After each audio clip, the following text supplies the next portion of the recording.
Well, it's wonderful to see you again, my friend. Absolutely. This isn't the traditional podcast. It's been a while, but it's been many years. Yeah, I am excited to sit down, and I don't have to. We were talking earlier that so welcome to the show, everybody. This is Dan. We've been good friends for a long time. He runs Southside Comics over here in what area is this considered? This is the Pleasant Hills. Okay. Yes. Curry Hollow Shopping Plaza. Okay. So we're over here in Pittsburgh, Southside Comics, and I'm here with Dan. And we used to do Grownup Human Comic People together.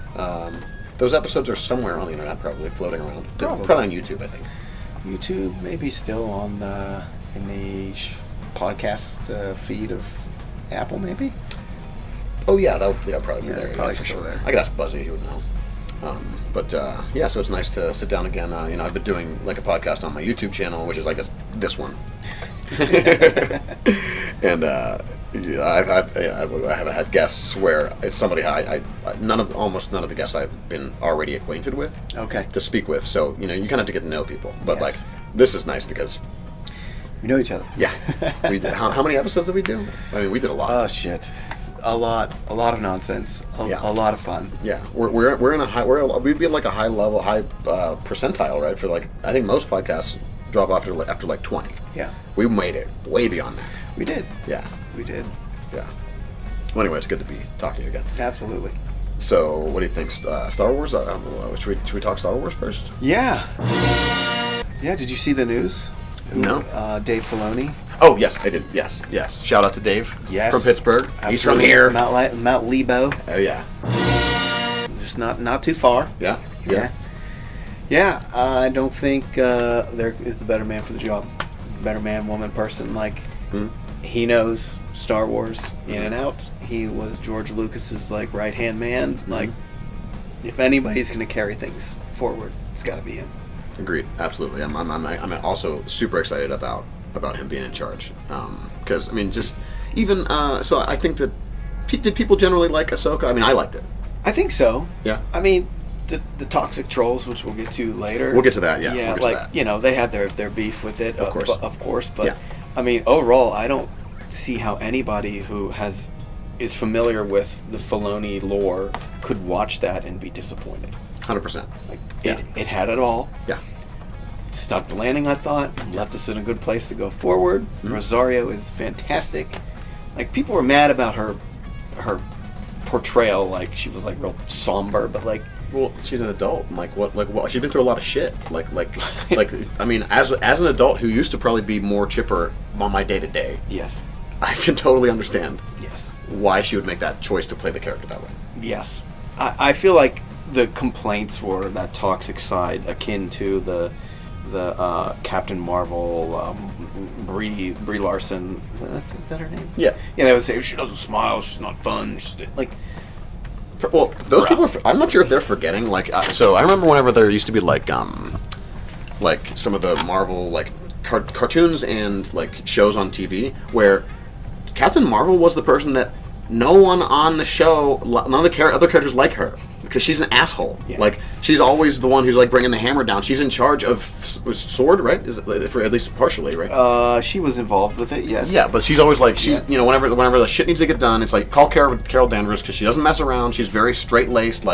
She's like the cops. You don't want her to show up. No, she comes out of the Kree culture where they're warriors rule with an iron fist. Big floaty head tells us what to do. We listen. Yeah. Yeah. We have accusers. They walk around with hammers and they fuck shit up. They're not nice people. No. And so for her not to be nice, it's fine. That's what she's supposed to be like. Right. If we want to, that drives me crazy too. There are so many people complaining about things that are in the comics or the original story that they're being truly portrayed. Yes. And I don't like it. It's well, you didn't read the thing then, probably. Right. And back to Rosario and Ahsoka, what in the lore made you think as an adult she would be happy? Nothing good happened to her. Her master is Darth Vader.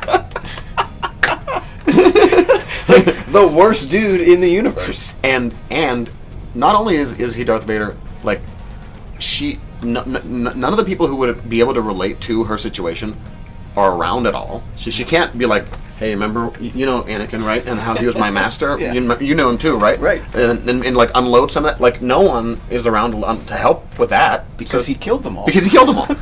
Yeah. Oh, and also, she thinks that maybe she could have stopped that because she left him. Yeah. That's hard. It is tough. It's real hard. It's tough, and it makes perfect sense why she is the way she is, why she's tough on Sabine, why she's reluctant to do anything, even be called a Jedi. You know, I get it. I get it. It's like, I feel like it's almost like why Supernatural is really good sometimes. The dynamic, and I know you haven't watched a lot. I know. I need to watch it. The sibling. I never have. It's like the sibling kind of thing where it's like when one sibling feels like they failed the other sibling, it's like really intensely painful for them. And I feel like that's, Anakin's like her older brother kind of. Absolutely. And so feeling like if she was there to support him and maybe help him, because like I think that the end of the Clone Wars was really well done because it slipped her into places where it's like if she would have just been in like this spot instead, none of this would have happened. Right. It's a couple times. Right. Like if she would have just been over here instead of over here, or she would have just like stayed and waited to talk to him for a minute and be like, "Oh, no, don't do that. Don't do that." Yeah. Right. But I mean, the end of the Clone Wars took her and put her in a position that makes sense. Yeah. It was great. It was a great finale to the whole series, and it makes sense. Yeah. Like that's the beauty of Filoni. Like he takes the existing lore, adds to it, but doesn't do anything to harm it. He just builds from it in a natural, organic way. Yeah. I love it. Yeah, well, because he grew up, I think because he grew up with in the dark time. Yes. Before the prequels. Yes. Where then there was nothing but like internet boards where you would argue like how they're going to adapt the Thrawn trilogy to some movie one day. Are they going to do it? That was it. That was all you had. Yeah, and so even the writers, all they had to work with was the original material, and so they obviously were probably fans to begin with of Star Wars. So the people who started writing those books, they've been thinking about this stuff probably since they saw all those movies. Yeah, and so they didn't have extra stuff. So like it came from a place of wanting to fill in the gaps of like kind of something that was already there, rather than like the difficulty of creating like a new thing, which I respect George Lucas for the prequels. Like, sure, the execution isn't great. No, but the ideas are good. The ideas are fantastic, and Dave Filoni proves that. Absolutely. Like with everything he does, he leans into the good things from the prequels. I mean, Hayden Christensen is back. Yeah, and he did great. He was awesome. He did a really hit. So him and Jake Lloyd to me represent perfectly like two universes of Anakin Skywalker. Mm-hmm. In one universe, the dark side took over and Anakin Skywalker was destroyed. Yeah. In the other universe, Anakin Skywalker was able to intake all the negative and then become a Jedi and let it go and and overcome it and become Anakin Skywalker for real, like for real. Yeah. 'Cause now he's really Anakin Skywalker. I think you'd be hard pressed to find a Star Wars fan that does not enjoy seeing him on the screen now. Absolutely. I feel like he's stepped into like almost the way that people feel about Mark Hamill. Yeah. Where it's like, hey, he's not in the room making the decisions about what is being done with Star Wars. Right. He's his actor doing his best with the character he's been chosen to play, and I think he's been really great with the fans and humble about it and willing to. I don't know. He just seems like a cool dude too. Yeah. Yeah. Absolutely. So people. Let's talk about not cool dudes just for a moment. So let's address the all the toxic fumes in not just Star Wars but like nerddom in general. We've talked about it on the podcast before. What's your current take on the temperature of the room? It's pretty high. Yeah. Yeah. The critics of any aspect of this medium, whether it's television, comics, movies, I mean, they see one thing they don't like, and they make a loud stink about it online, and most of it is, comes from a place of hate, bigotry, racism, just horrible things. It's upsetting because it does affect people. The creators listen to the shit all the time. The actors listen to the shit all the time. The people that make it, they're trying hard to do something. You're not going to like everything, and that's what like, we live in this world where everybody thinks something is made for them specifically, and it's not. Yeah. You know, like comic books, for example, they have to evolve. Yeah. They have to be representatives of the world. What's Stan Lee's quote? Like, the Marvel universe is like the world outside. It's something along those lines. Like, you'll see the world outside in our books. So the comic books have to continue to reflect that. And that means a more diverse set of characters, content, issues, yada, yada, yada. And these people, the toxic people, the comicscape people, they don't want to say that's fine. Yeah. They want to complain and say it should be the way it was 30 years ago, 20 years ago, whenever they were kids. And that's just, nothing stays the same. Yeah. It is such a backwards way of thinking that things are going to remain the way they always were. Absolutely. I would counter those people who like say, so what, when you're saying that, what popped into my mind was like taking existing characters and having either a different character take over the mantle or whatever, or changing the character in some way, making like a younger person or whatever. And it's like, okay, if you have a problem with that, then you're again forgetting the history of comic books, because if we'll all recall, there was something called the Golden Age of comics, and so that set of superheroes, for example, all the current DC popular characters, a lot of those originally were Golden Age heroes. weren't even like, this was before DC was even a thing. And like, say, the Green Lantern is not the same Green Lantern as the first Green Lantern. All those Green Lantern fans back in the day, I bet they were pissed. That's a good point. They were probably sounding like, "Oh, you can't have Alan Scott, but he's not. No, Right. This new guy, I don't like. He's green. What? I don't like Al. but this makes sense because he's green now. Why would the Green Lantern be green?" Like, so this has been happening the whole time. Yeah. And so if you want to complain about it now, you're kind of late to the party and you sound stupid. You do. And, you know, like, what happens now doesn't take away from what happened then. If you enjoy that old stuff, live in that world, read that stuff, reread it, rewatch it, do whatever. But you can't be mad about publishers moving forward. Now, like, there's one little aspect of, like, their argument that I can see from, like, a business position. Like, if you change things too much too quickly, you risk alienating the existing audience sometimes. So, like, if I were running a publishing company, I would probably say you need a healthy balance of old and new. Sure. And you know, like, Miles Morales is a wonderful example of, like, how you can successfully do something new. Spider-Gwen as well. Yeah. You know, like, it was organic, it was natural.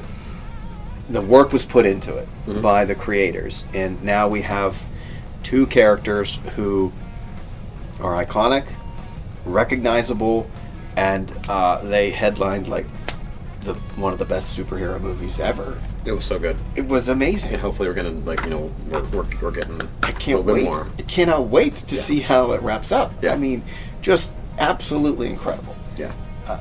And Also- that's the power of, like, creating something the right way. Yeah. You know, now those characters are forever. You can walk into Walmart and you can see clothing with their faces on it. Yeah. Yeah. I think that the same thing can be said about why the MCU was the first 20, the Infinity Saga, is so successful. They made it the right way. Yeah. And same with Lord of the Rings.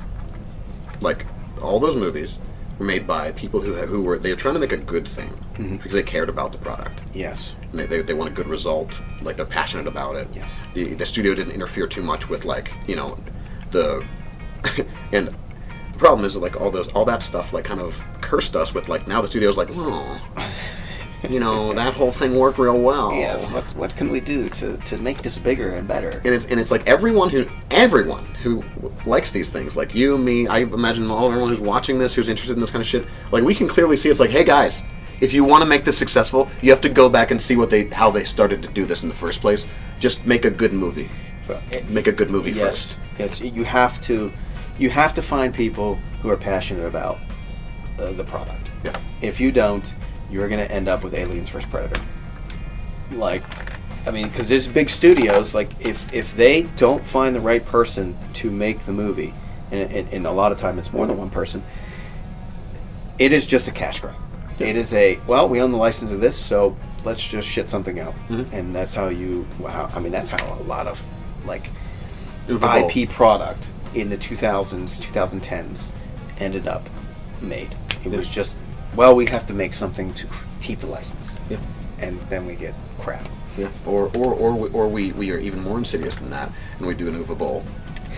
And we intentionally buy licenses to cheap things, Yes. specifically video games. Yes. And then we make, I'm going to say low effort, I'm going to say no effort movies. Like, I don't know how, I'd like to see a documentary about, like, the making of, say, like, House of the Dead. Yeah. Or what's some of the other ones he made? Oh, I gotta go back and look it up, because Honestly, blank from my mind. He's not even. I don't think he's even talking about that's probably not even the same thing with like as the MCU thing or like the DC universe, right? Sure. It's like a big studio trying to cash in. Yeah. Whereas he's like just almost trolling everybody. Right. But no, I agree with you. So the quality of I think that part of the argument of the toxic people that you were saying, I agree with. There is an element of like some studios are just trying to make a bunch of money. Yeah. And so they're going to just try to like get the license and all that kind of shit. So yeah, I totally agree with that. How do we as fans like deal with that? That's a good question, because there's a lot of talk behind the scenes in like the comics business world. Like, how do we deal with people like that?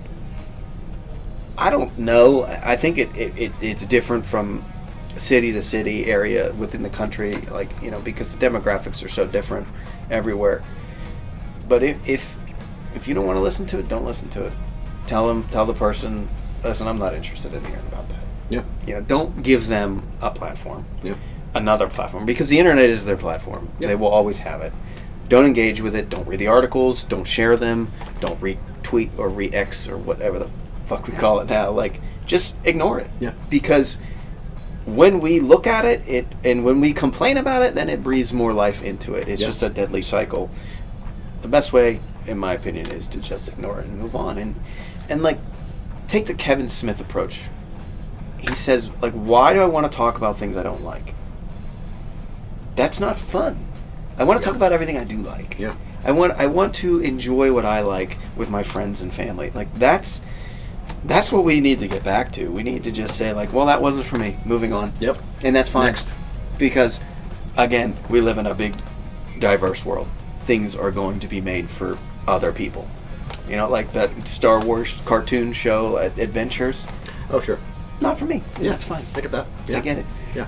You know, but counter to that, like Miss Marvel, I knew that wasn't made for me, but it was fun. I liked that. I did too. I liked it. I did too. Yeah. In fact, like, you understand we watched the Marvels movie?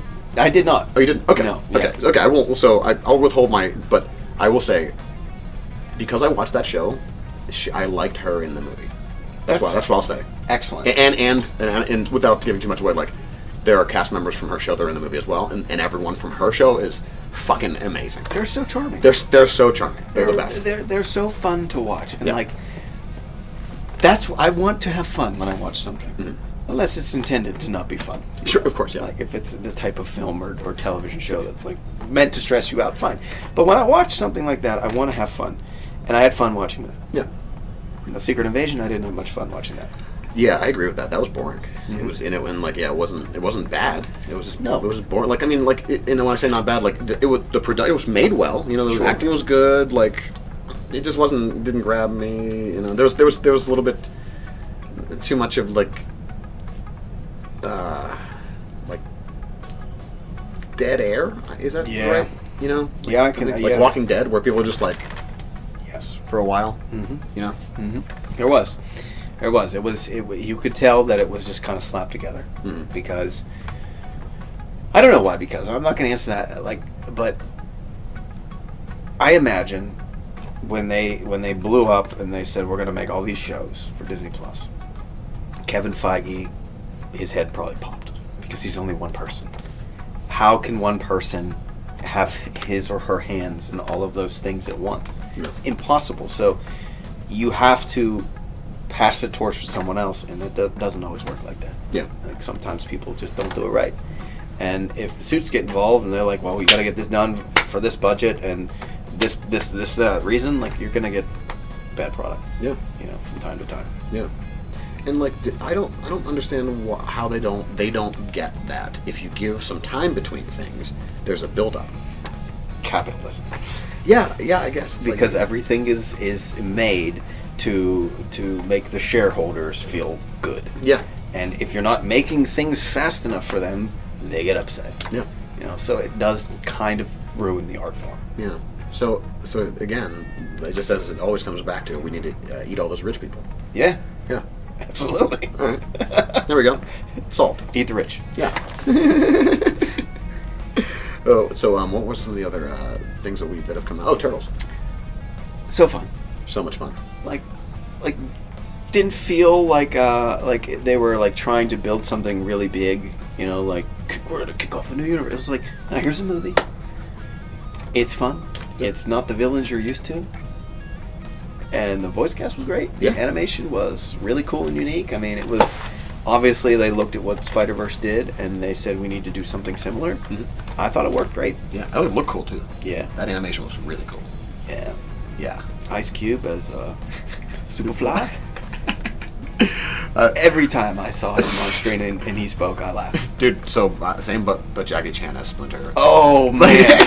Like, what perfect casting! And I like that they made it a little. So it's we're talking about giant Ninja Mutant Turtles, obviously. So the realism aspect was like, okay, so the original movies felt realistic because like they're physically in front of you. Yes. It's like, okay, this is a giant turtle. I can see it. It's real. Yeah, and I know how it's gonna feel when I touch it. Yeah, if I touch it, yeah, it's real. It's right there. But like this one, it's like, okay, so at this point in the universe, we know that like ninjas. Okay, so if you don't know this already, I'm sorry to tell you, ninjas the way that you think of that's not a thing. Like ninjas, not the way that people think of ninjas, not a thing. That's go down to YouTube rabbit hole. I'm not going to sit here and explain why ninjas weren't real in the way that we were led to believe. So like, since we know that as adults, we're like, okay, so they're not like they're Ninja Turtles, but like, what does that mean? They got a bunch of 80s ninja tapes and learns how to be ninjas, and that's hilarious. Absolutely, and that's hilarious. amazing. Yes. Yeah. I liked how they were not like super good at being a ninja either. Like, Yeah. They weren't good at it because they learned off of VHS tape. Yeah. That's how it should be. Yeah. Yeah. Yeah. They didn't have they weren't actually training for years in the sewers, like perfecting this art. Like they're just teenagers. Yeah. And they're giant turtles at that. And like they're like pretty coordinated because they like to move around, but like they're not great at fighting because they never fought anybody before.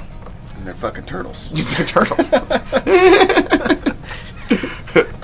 And I thought they did a really nice job with the kind of personalities too. Yeah. Like I feel like every iteration of the turtles, they each feel a little bit different, and I thought they still stayed true to like. I like the fact that Leonardo's sort of like the romantic one. Yeah. Because before they made in the 2012 show, was Donatello was like the one who was kind of like in love with April. Mm-hmm. He was like super nerdy and had like his nerd crush on her. But like I like that they kind of made Leo though. Me too. One who's like he's because I feel like he has some of the deepest depths of emotion because he's the oldest and he's worried about the rest of them all the time, and that's why he's always like being their big chicken, like the mother hen, whereas like he's the responsible one. Yeah, and so as a result, I think he would also be the one who's like would like to be Lovey-dovey. Yeah, exactly. Yeah, a little soft. He's like, and the Batman thing at the beginning was amazing. Oh yeah, because there's two nerds in the group. Donnie's not just like he's a nerd, and then Leo's a nerd too. Mm-hmm. But Leo's like the nerd who's like the martial arts nerd. Yes. And like the TV nerd. Yes. Donnie's like the making shit nerd. Right. So I thought they nailed that pretty well. They did. Yeah. But what else has come out that we haven't? Loki? Did you watch Loki? I didn't finish it. My Disney Plus ran out before I finished the whole thing. I watched the first, I think, 2 episodes. I liked the style of it. I thought it was cool. Very well done. Ended great. Okay. Fantastic. I won't ruin it for you. Okay. But I loved it. It fits right into the story they're trying to build, I thought, nicely. Okay. But also gave Tom Hiddleston like a unique way to move forward or not move forward. I'll just leave it at that. Okay. The stuff with what's the Kang actor's name? Yes. Yeah, him. Yes. What is his name? I was just talking about him today. Yeah, I mean, it's his face. Is it? That guy. We'll just call him that guy Yeah, for the Kang. sake of this conversation. Kang. Kang. Yeah. Right. Like he was in it. It'll come to me. A good bit. Yeah. I saw the recent story that, they're really considering moving away from him and scrapping the whole Kang idea, which I find perplexing. Because we're pretty deep in the Kang idea at this point. Yeah, and he's a multiversal character. We've already established that you can look different in the multiverse, so just recast him. If you have that much of a problem with our existing Kang, then just get a new Kang, and that's right. Okay. We don't need to kill this story. You've established it. You've showed us the Conqueror version. You showed us the Goofy version. You showed us the one at the end of time. You showed us the Council of Kangs and Ant-Man. Let's do it. Yeah.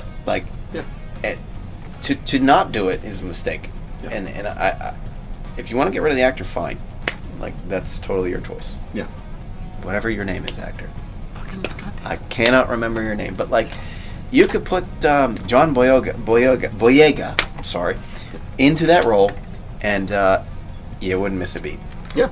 Yeah. I mean, Marvel has recast roles before, which Rhodey. Yeah, and the Hulk. Yeah, 3 times. Thrice. Yeah. So that's cool. You go ahead and I don't know what world. Yeah. What are we talking about this for? Right. Either I don't even know if our current Kang I'm not sure I don't even have an opinion on whether or not he should or should not be canceled. But right. I don't even remember. It was it doesn't. Whatever. I'm done with putting people up again on a fucking. I'm not gonna worry about that. Yeah, if something happened, we'll let it play out in the justice system, and then we'll make our decision. And if the company doesn't feel comfortable moving forward, okay, whatever. That's their choice. Yeah, if you don't want to advertise on X anymore for reasons, same thing. It's okay, then just don't. Yeah, that's your choice. Vote with your money. Yes. Cool. Which is fine. Yeah, that's totally fine. I don't want them to kill the story. I mean, obviously, I like Kang. I have him tattooed on my forearm. Yeah. But the rumor is they want to swap him out for Dr. Doom, also on my arm.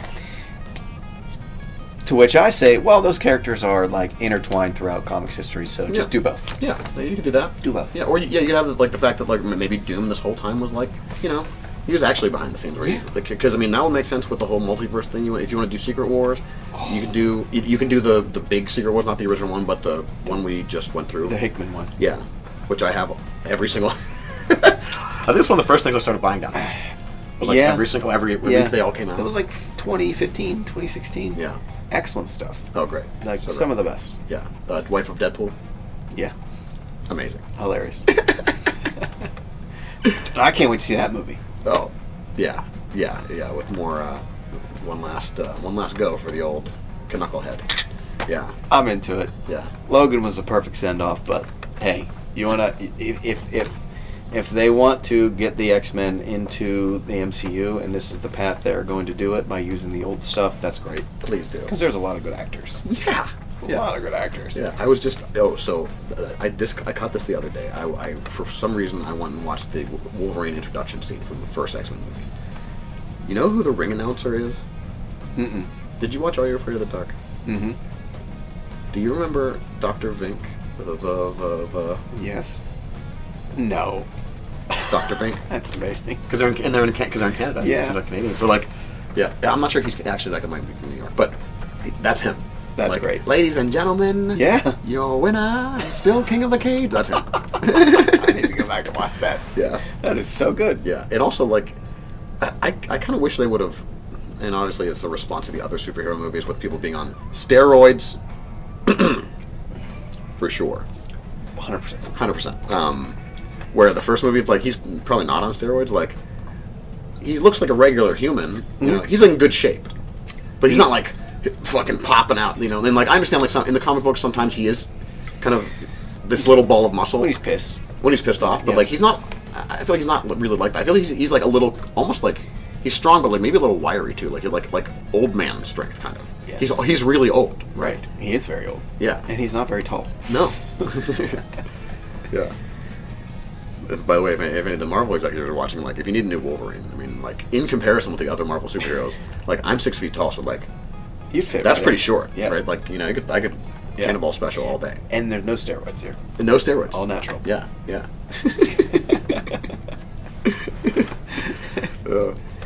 Yeah.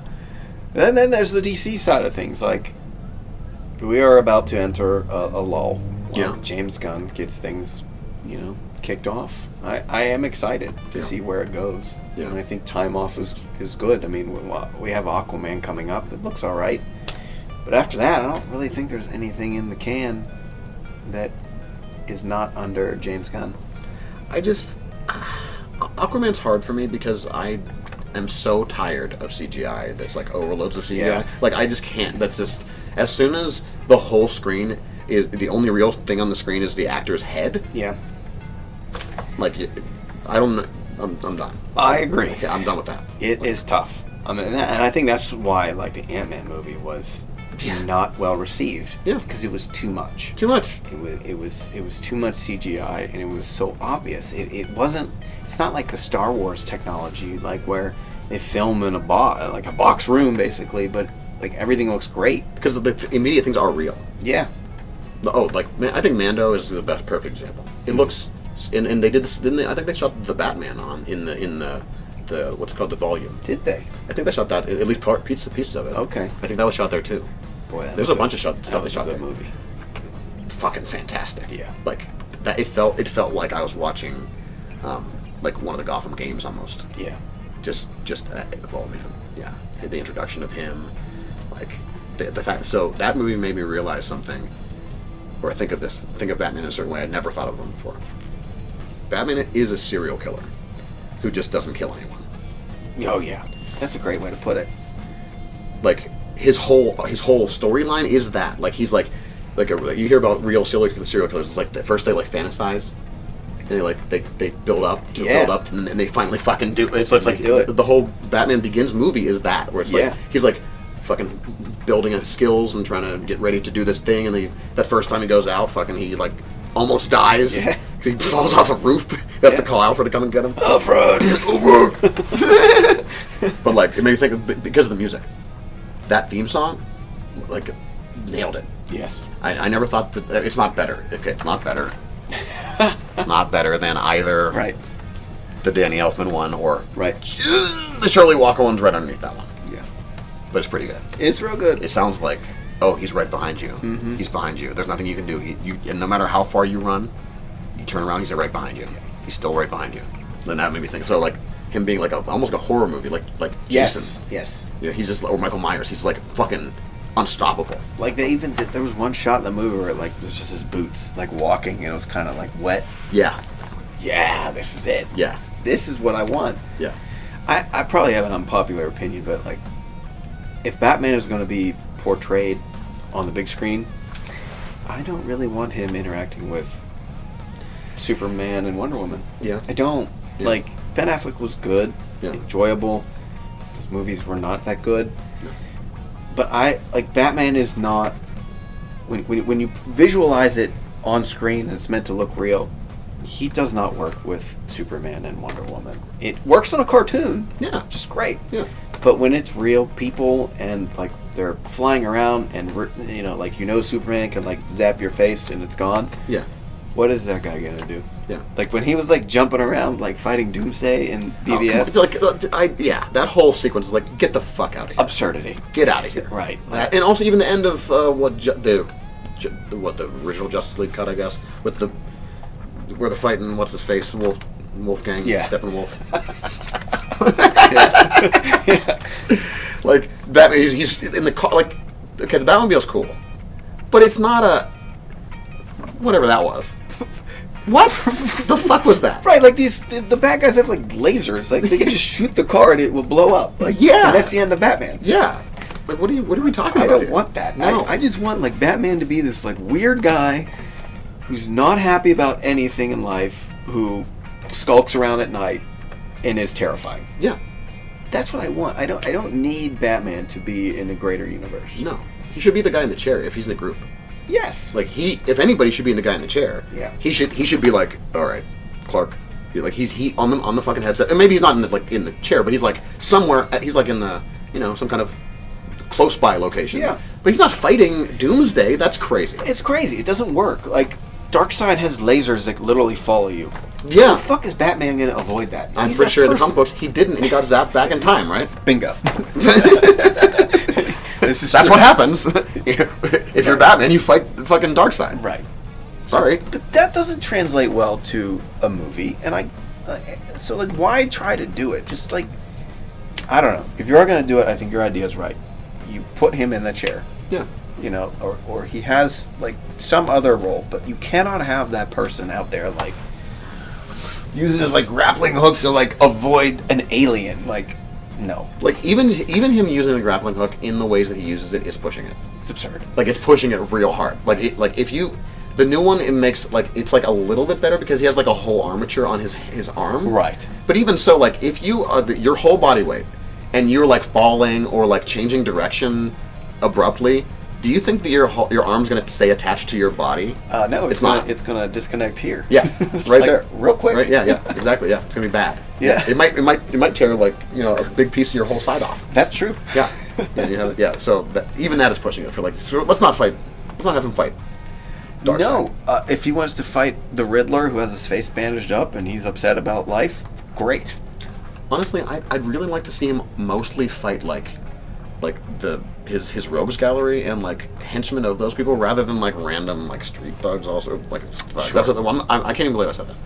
Street people who are doing like things on the street that like because they're like obviously in neighborhoods that are underserved. Yes. It's like, okay, I know don't exactly. want to see Batman going and beating up poor people. I don't want that. No. I don't want to ever see that. Like, in No. fact, I every time, even the beginning, like where he beats the shit out of those, like the gang. It's like, okay, they were like gonna really, they might have killed that guy. Mm-hmm. So like, yeah, beat the shit out of those guys, and he does let that one guy go at the end. And they were the Joker gang. They were Yeah, not, yeah, like, it wasn't just like a bunch of 14-year-olds or something. Yeah. It's like these are adults and they have weapons. It's like, okay, they're trying to kill you, but like that's like right at the edge for me. It's like we need to stop at that. That's like right right there. Please, like I don't need to watch him kick the shit out of people who are like doing stick-ups and stuff like. No. No. It's even hard to. It's kind of hard to feel bad at this point in my adult life whenever I have to watch like a Bruce's parents get killed scene. I'm just kind of like, well, I mean, you guys are like really rich, and you were just like walking by yourselves in like a dark alleyway in like a known bad area. Like, I believe we said eat the rich just not long we just ago. did say that. Yeah. Right? Hard to feel bad about that one. Yeah. But I will say in Batman Begins, they did portray the Waynes a little bit better. Like, he was a doctor also, and he was like, they were donating a lot of money. They built the real way. Yeah, so like, if you're gonna do it, that's probably the better way, not the way that we've seen it most of the time, when they're just rich people. And Joker went the other way. That was great. I thought. I did like that. Was that. great. Where it's like, oh, Thomas Wayne's a fucking prick asshole who like he's a demon. Like, Yeah, like, not a good guy. not a good guy. No. Or maybe not a good guy to like anyone who's not his immediate. Right. Like he's like a Two-Faced kind of person where it's like Yes. to Bruce, yeah, he's like a loving father, but like we never. And to be fair, we didn't get to see Thomas Wayne interact with other people like in his personal life in those other Nolanverse. So who knows? Like in his, he might be that way. It's true. I love that they did that. It's like, oh yeah, he doesn't act the same way probably with everybody. He's a billionaire. So do you think in Joker, all of that happened? Or do you think aspects of it are in his head and it did not happen? I mean, we know that some of it didn't happen. Like, Right. Like with his neighbor. Right. That That didn't happen. Yeah. Right. That's for sure didn't Because happen. he murdered her, right? Like. Yeah. Yeah. So that's fake for sure. You're talking about the end? Yeah, because the end made me think, like, there's a possibility that none of this happened, and it is all in his head. And so do you think he's just like in the street at the end, like just like with everybody else jumping around? But like or it's like would you think is happening actually because he's in the cop car, which is that was like a Heath Ledger reference, right? It had to be. Yeah, where he's like leaning out on the side. Yeah, Yeah, it had to be. that shot. Yeah. So what would you say was actually happening then? I think when the movie specifically pointed out that he was not taking his medication, everything after that point is in question. But we don't know, specifically because they do not say, and he's an unreliable narrator. Yes. which I enjoy because like that is something that we don't see a lot of now. Like everything is very cut and dry in terms of storytelling. I like the fact that like we are left to wonder like what's real and what's not. Yeah. Yeah. And they're not going to tell us, and I don't want them to tell us. And it's also in a meta way for the character perfect too, because like he doesn't probably know either. Right. That's why he's the Joker. Exactly. Yes. And I wonder how they're going to touch upon this in the sequel. Because Harley Quinn is in it. Margot Robbie? No. Oh, okay. Lady Gaga. What? Okay, yes. That's cool. And they're going to sing. There's going to be some songs in the movie. I love that. Okay. Yeah. But if they do, if they go with the traditional, like she is a psychologist, like we could really like add some layers to what's real and what's not. Oh, absolutely. To that whole, idea of the Joker. I mean, like, what more perfect medium than interaction between two fucking psycho characters than a musical? Yes. Because, like, I can think of several shows where it's like when someone's either, knocked out or losing their mind or being manipulated, we get a musical episode. Speaking of musicals, are you watching any of the new Trek? I'm not caught up on Brave New Worlds. Okay. Strange New Worlds, sorry. There is a musical episode. I think maybe I did see that one. Which season is that? Oh yeah, I saw that one. Yeah. Or what? Yeah, I think so. It's like the third to last episode, maybe in the season. Maybe I didn't see that one. Was one of the other shows that also have a musical episode? Because I'm thinking of I thought I saw a more modern. Or was there a musical episode in the first season too? I know there was the fantasy one. I don't think so. Okay. What am I thinking of? It was excellent. Okay. That show's great. I love that show. Anson Mount is like, as Pine, he might be my favorite captain now. Like, he's pretty fucking good as the captain. He's awesome. Yeah. So I can't call him favorite just because, like, there are at least two positions that make that impossible.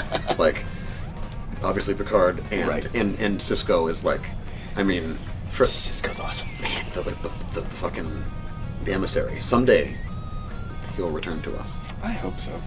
But like, just the things he had to deal with, the things that both those characters have to deal with, make them. And honestly, Janeway, that might be the actual biggest achievement of any captain is getting those people home. Sure. Like that's holy shit. Right. And not only like getting them home, but like overcoming the Borg. Pretty awesome.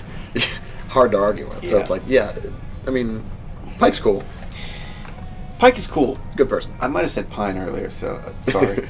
Sorry, Star Trek. His personality, he's just so grounded and level-headed. He doesn't get that upset, and he cooks the crew food. Yeah. Like, that is lovely stuff. And he is dealing with knowledge of his own fate, or own probable fate. What do you think? Do you think they're going to go through with it? Or do you think they're going to create, like, a way out of this? Well, I mean, we already have two Star Trek universes. Exactly. So, I mean, I think it depends on how well people like the show, probably. Right. Like, if the show keeps doing well, they're not going to put him in that chair. Or if they do put him in the chair, maybe, like, he'll still be, like, there'll be, like, dream sequences in his head or something like that, where it's like, or maybe there's, like, a psychic character who can interact with him still, or something like that. There's a bunch of ways you could probably get around having to just have a Anson Mount sit there weeping. I don't want that. No, nobody wants that. I don't want that. I'll be very upset if they go through with it. Yeah. Did you watch him did you watch Hell on Wheels? Oh. Bruh. And you got Cole Meany in it? Oh my god. Chief O'Brien? What a show. Underrated show. What a show. Like, I feel like that show was kind of lost on AMC, like, because when it was released, like... So much good TV, other TV. Yeah. Yeah. Like, that show was awesome. Dude. Do you remember, like, I think it was the last episode or second last episode, where there's the cameras in the house, and people were, like, going to attack him, and it's just, he, like, went outside, and so it's just tracking 360 around the outside of the house, and, like, you just get glimpses of him murdering people, like, all as it goes all the way, and then just comes back inside, like, holy shit. Perfect. What a show. What a show. Wasted also as why are people trying to keep silencing him? Black Bolt? Right. What? What a waste. Why would you, like, anyone could be that character. Anybody. Anybody can be Black Bolt. Why would you get a great actor to be Black Bolt? I don't know. It's so dumb. So dumb. Like when someone you need a favor for someone, you're a producer or something like, oh, your nephew needs to be in the movie. Yeah. Black Bolt. He doesn't test well when there's dialogue. Black Bolt. Black Bolt. Handsome guy, but bad when he opens his mouth. Boom. We got something for you. Perfect. Sit you down. Yeah, like so. I don't know why they would waste him in that way. But odd choice. That whole thing was an odd thing though. That was like Perlmutter being cheap. Well, it was like being dumb. And also, like, Marvel wanting to do X-Men things when they weren't allowed to. Yeah, that too. Well, we'll just use Inhumans instead. Like, no one gives a fuck about the Inhumans. No. There was a reason why, before comics started exploding again, that no one knew who the fucking Inhumans were. Because no one gave a fuck about that. Nobody cared. Because it's not really good. It's not. I don't think it's good. And honestly, like, the show, like, I don't even know if this was on the show, but the idea of the Inhumans, like, their royalty, and then the crazy brother, like, wants to use the working class to rise up. Like, I'm on his side. Yeah. Like, that's it. Fuck them. But they made him the villain, like, because he's crazy, but he wants to rise up. Yeah. Like, okay, like, yeah, the whole idea of the Inhumans is very stupid. Yeah. So, I don't know. I mean, I just wish Anson Mount would have gotten a better character, because... Well... He always could. I mean, they could always use him for something else in the future. That's true. You know, you don't have to be cast out of the whole universe because you played someone else. That's fair. Well, what's her name? We got a couple examples of that. From Luke Cage. She was in Avengers 2? Or was it Ultron? Yeah. Whenever Tony Stark gives the speech, he's standing outside that elevator waiting for him. Yeah. So that's one example. Yes. And then what's his face going to be Blade? Right? Mahershala? Yeah. So that's another person who... In fact, that's two different Luke Cage people who are getting thrown back in the mix. Good. Yeah. Yeah, because they were very good. Oh, yeah. Fuck yeah. Good show. So, yeah. Maybe we get another Anson Mount. I would love it. Where he could be a character. Somebody. Yeah. There's a bajillion of them. You know, what if he was Xavier? So, I have a theory that the reason they're leaning into the Fox stuff to bring the X-Men, the mutants into the whole thing is because there's no clean way to do it right now. Yeah. But they're, as of now, working towards Secret Wars. At the end of Secret Wars, they can hit the button. Yeah. And everybody's recast. Yeah. And if they like someone, they feel the person is young enough and able to commit to another decade of their lives, they can keep them around, but we could recast everybody and start fresh. Yeah. And it would make sense. Yeah. And then you could do that very easily. Yeah. And I think it'd be good on Xavier, but I don't want to see him bald. His hair is way too good in Star Trek. He does have really good hair. Like the best hair. His hair is really good. Like, you look at that guy's hair in Star Trek and you're like, how do you do it? How do you do it, sir? Yeah, his hair is something to behold. I actually read about it because I was so fascinated about it. Like, it's not a wig. It's not a wig. Oh, he's got great hair. Yeah, he has great hair. I guess when you're a celebrity, you can just like have the best. Yeah, and I'm sure it takes like 2 hours to get his hair in that way before they go to shoot. But unless he's one of those fuckers who he'll just like walk in and they're like, oh, you're fine. That's not real. Nobody can do that. That's not real. No, it depends on what you look like. Like, depending on, I've been on movie sets where you're in the makeup trailer or something where it's like, if you're supposed to be whatever it looks like and you shut up perfect, it's like, no, they're like, you can just go right on the yeah, you're good. You can give me a little boop boop boop. Yep, you're all set. A little bit here, a little bit there. Yeah. Psst, psst. Yeah. Well, because they have a bunch of shit to do, so it's like if they can get away with as many people not having to, it's like yeah. So I think that's a pretty good for kind of first little check it in nerd culture. Yeah, and I got plenty of time before I have to get down to work, so we probably even have a little bit of wiggle room. So if, come back and maybe every week, every other week, and I would love it. Cool. I Yeah. think it's fun, and we can just talk about pop culture stuff. Yeah. Because there's a lot of it. Yeah. I mean, the nerds won. We certainly did. Yeah. Yeah. Although, did we? I feel like it's kind of like the end of the ring, where like, remember at the end of the ring, where they go to the little kid and they're like, "Hey, good news, we found her. We got her out of the well. We saved her." And he's like, "Why did you do that?" Mm-hmm. She's like, "What?" He's like, "You weren't supposed to do that. Right. You weren't supposed to help her." And then his nose starts bleeding. You're like, "Did we win? Did we actually win?" Yeah. It's like the end of a Nightmare on Elm Street movie. Mm-hmm. It's like, let's get in the car. Foot goes up. Oh, we're still in the dream. Shit. That's true. Yeah. That is true. Yeah. We did sort of win, but then, we didn't. Was it better before? Like remember, like when I was in my basement, my parents' basement, reading Heir to the Empire and imagining what it would be like to see that shit, and like hearing Harrison Ford's actual voice in my brain. Yeah.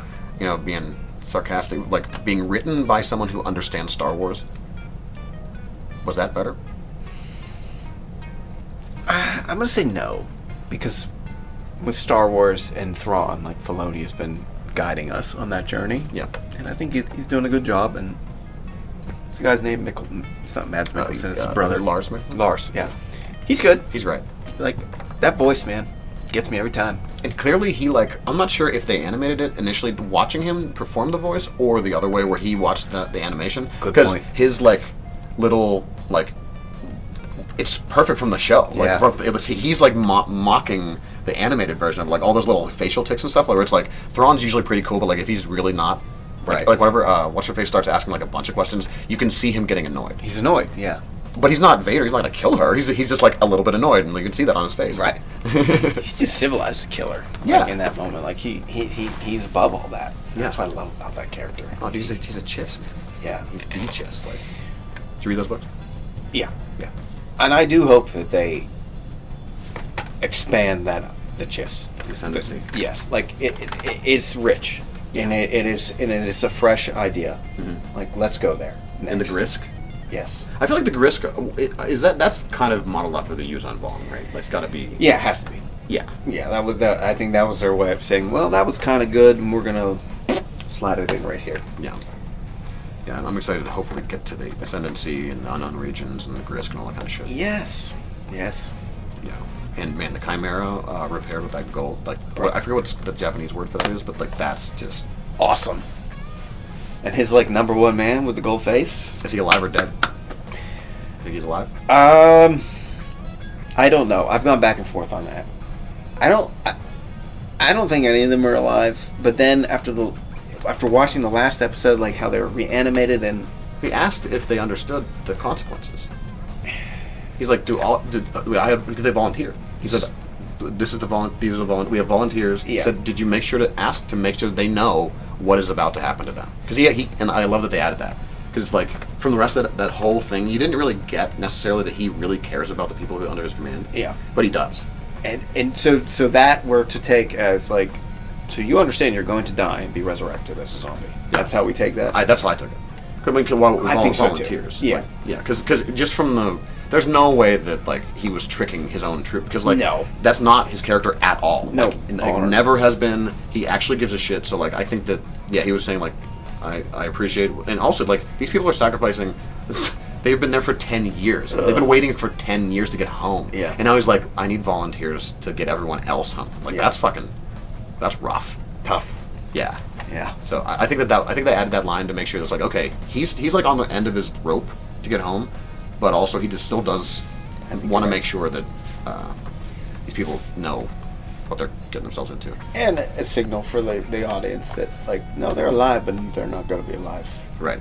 So because I did initially think they were all resurrected. Same. And I couldn't tell about that guy with the gold face. What's his name? Enoch. Yeah. Which I think is I forget the Bible character. It's a biblical reference, just like everything else. Yeah. Yeah. But yeah, I want to say I think he's alive. Yeah, I think that most of the people are still alive. And I think that's a good thing to do. Yeah. Because and then it also shows the power of the witches too. You know, like if they're all dead already, I don't know, like yeah.